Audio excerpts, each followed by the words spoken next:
we've now left the City of London and we are into the City of Westminster. Back into the City of Westminster. And on the other side of the river, did you realise we had a beach in London? Can you see?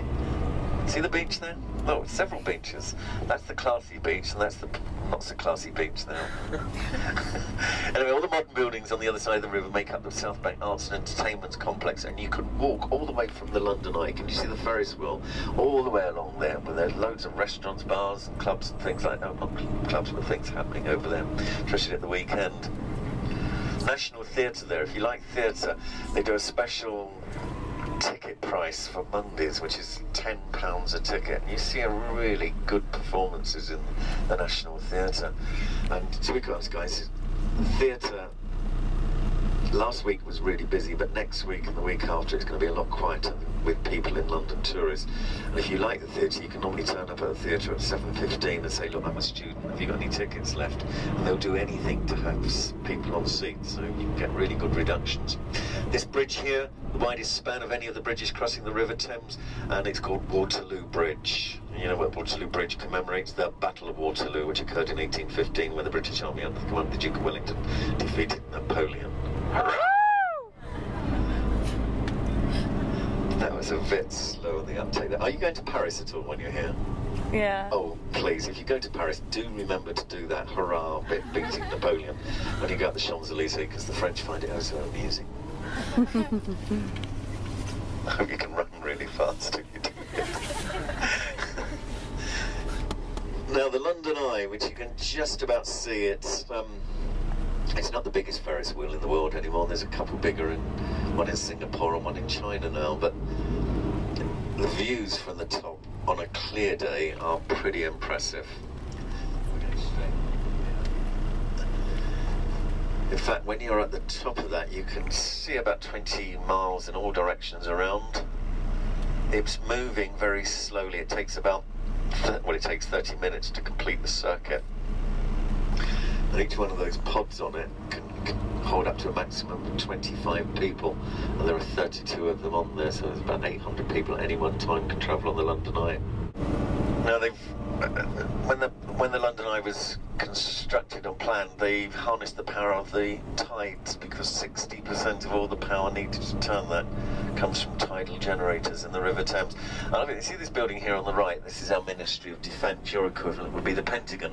It's where the Army and Navy is run from. But the people that ran that were really horrified when the London Eye was proposed, because they said spies could travel on the London Eye and with high-powered binoculars read the secrets on the desks. And they tried to oppose it, so they took it all the way to the court. And then a judge with common sense said, well, look, if you've got secrets on the desk, why don't you just close the curtains?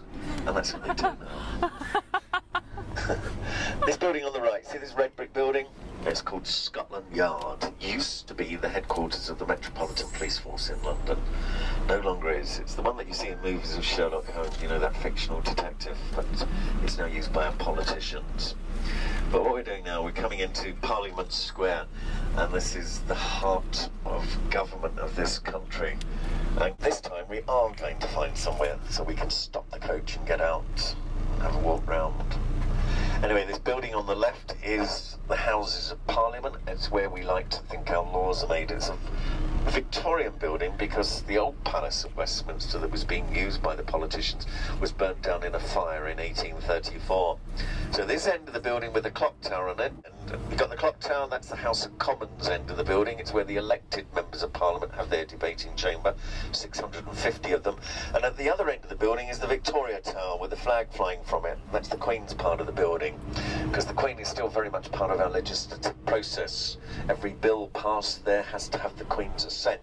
And that building there on the left is Westminster Hall, which is 1,000 years old. They managed to save that, yes, from the fire that destroyed the old building in 1834. Now the Parliament Square on the right is being interviewed on television there. Anyway, what I'm hoping is that we can get out the coach in a moment and you can have a walk around. I know it's not very pleasant, but it is good to get out. Because this building on the left is extremely important in London. It's Westminster Abbey, and that's where the kings and queens of England.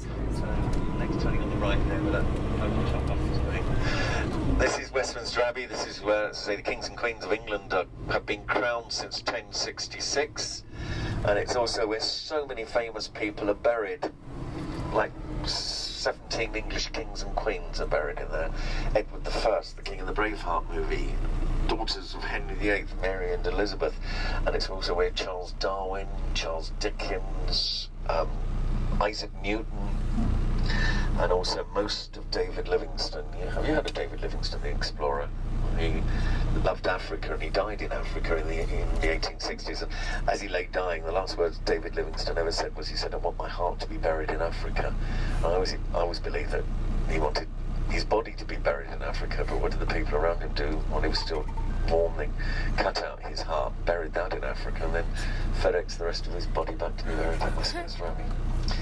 I was here last summer and I was absolutely thrilled to see your President Obama arrive here, and he walked in to sign the visitors book. Every time a head of state from another country comes in, they always go and place a wreath on the tomb of the unknown soldier in there. And his wife, she's tall, isn't she? She's a tall lady. Anyway, let's see if we will stop at the coach at some point around here. Let's just see if we can find it somewhere.